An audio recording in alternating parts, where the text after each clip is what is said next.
y'all. I thought I'd give you guys a quick barn tour. I just built this barn and started using it last fall. The original intent for the barn was a hay barn for the horses, and it got much bigger because I added sheep and I added a couple more stalls. But really, this year was an experiment since I am so new to sheep. I didn't know how to design the layout of the barn. And so I want to show you some of the things I plan to change after going through a lambing season and a winter with sheep in the barn.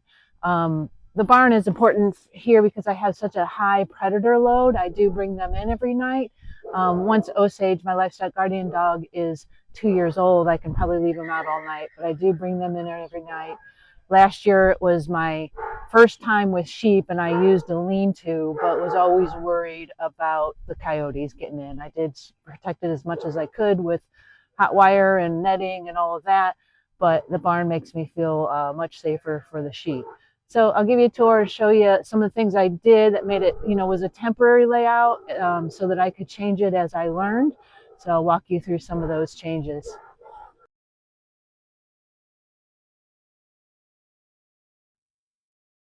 I did add the kennel in here for Osage so I can lock her up. And so that's just like right next to the sheep. Plus she's in training, so she's not with them 100% unsupervised yet.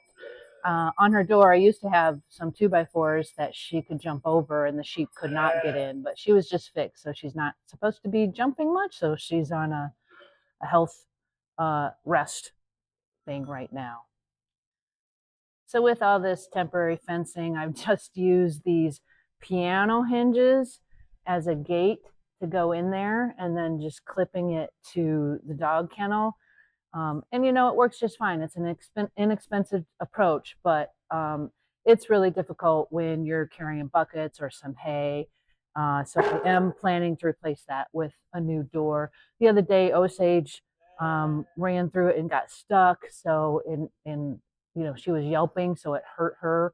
So I do plan to change that. But these are great for a temporary solution. Those piano hinges that you can get at Premier One work for different size fences. So it worked really well in the meantime. I also found these on these T-posts. I found this where you don't have to use the wire, so I can easily take those off also if I want to change this out. I did end up buying the Shepherdess Lakeland system to manage sheep because most of the time it's just me here, and if I need to do something alone, and plus if I want to do this for 20 more years, I'm 57, this will just help me manage the sheep better. So when I first got this, I put it outside out there and it was just really muddy and didn't make sense outside, and so ever since I haven't moved it, but eventually I'm going to need this space, especially like when I get the ram, he's going to need his own space. So I'm probably going to have to move that outside. I haven't figured that out yet. And I also bought some of the Lakeland aluminum panels, which come in really handy. I really like them. So you can see I've just used it to divide the space where Osage is versus the sheep. And then I'll show you over there how I'm using it out for my maternity ward also. So this is part of my lambing area for this year. This is all just experimental. I'm brand new to it. One of the things, I do have a Premier One truck carrier, so some of those panels are longer than the others, so it looks a little crooked. But what I found out, like with this ewe that I have in the head gate, unfortunately she's a bad mom. I don't like it, but it's the best thing for the ewes, is that she wanted to jump over these Premier One panels, but she did not jump over the Lakeland, with the horizontal, I think, visual, barrier stopped her from jumping over those. So I just had to throw that up there too. And then I made this maternity ward. So any that were pregnant are in here. And I'm keeping that one. She's not due for a couple weeks, but I want her to keep the one in the headgate company when I go out to pasture. So I threw all this up, but it was just all haphazard. I got bungee cords holding it together. When I had two in there, I would divide this in two and get the one that's lambing over there so that I could easily move her to jugs. And it wasn't long enough to get to the fence line here, so I have just another panel in between, and I had to go tall because they were trying to jump over the Premier One panels. So, you know, it was just experimenting this year. It's all tied together, and I got like my usual eye bolts over there on the wall so I can put a divider fence in between this maternity ward.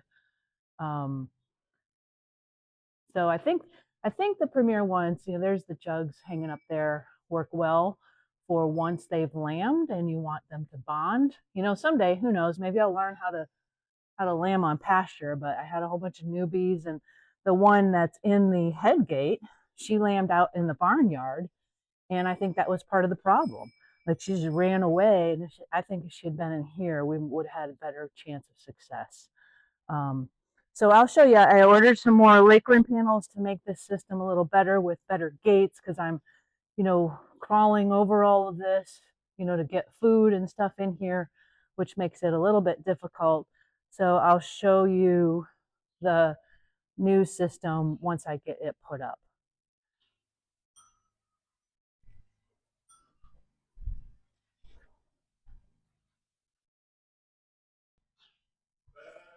The difficulty with setting up sort of temporary fences and using this system is that you're using things like bungee cords to hold it so that, you know, like Osage can't get in when I don't want her to, which just makes it difficult to open and close, you know, when you got buckets or hay in hand. But, you know, they attach to walls really easily. I just put a couple eye bolts and it attaches to the wall.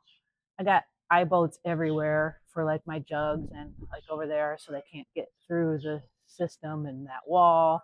The eye bolts on the wall with clippies doos work really well. So one of the things I did in the sheep area was just put up these sheep panels, which make them very movable. I think I'll just continue to use those. Um, but it was nice. It wasn't like a permanent fence. Like I could modify that later if I needed to. And there's the hay feeder, the Premier One DIY hay feeder, which is really nice. So I don't have to walk inside to feed them, but I still do because you see there's hay baskets out there and the jugs are over there. Thought I'd give you an update on the new fencing inside the barn. So this is the green fencing is what I added. Wanting gates into the maternity ward. So these two areas I'm calling my maternity ward. And then over there is the head gate, which I have a gate on also. So it's kind of just a bigger jug, which this ewe was in, but I've transferred her to the bigger one, and she has been letting him drink, so that's good news. And then I have this creep area for the lambs. It's got a 4-foot gate. I just feed alfalfa and a tiny little bit of sweet feed, but I'm giving the ewes not as much alfalfa. So the alfalfa can go to the lambs in this creep area, and they really like it and have learned to use it. So I did kind of goof in measuring. It's a little catawonky right there for that whole length of the barn I had measured, and I should have gotten a 3-foot gate instead of a 4-foot gate, and then I think it would be exact. But the good thing about this is that it's movable and adjustable, and you know, I'll probably take this out. You know, we're almost done with lambing. I got one more to go. So it's just adjustable. And you know, you have a sick one, you can do this 8-foot area, or you can, you know, do a 4-foot area. And I just like the gates. I was jumping over everything. And as I age, you know, getting over that stuff is difficult. So I just really like the gates. Not sure I'll leave the setup this way. We'll just kind of try again next year during lambing. I was thinking I can put the jugs across here if I need to. I could put another one up against the wall. So I'm not sure how the jugs will work next year.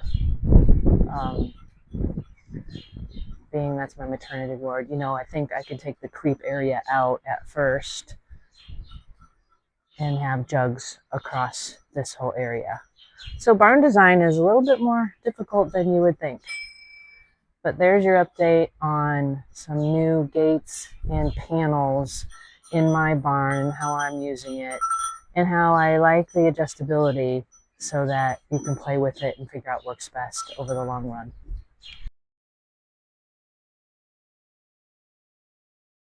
Just went back with my panel. Osage is my livestock guardian dog, and I just went back with the panel, not risking her ever learning to jump, because she does jump over those to get in her kennel, and those are there so that the sheep don't get into her food. So for now, I'm just using that gate. It's kind of not the best. I wanted kind of a one-handed approach, so if I had hay in one hand or a bucket, I could open the gate with one hand, which you can with the panels there on the far side of the barn. So I may have to just continue to think about this gate, but this works for now.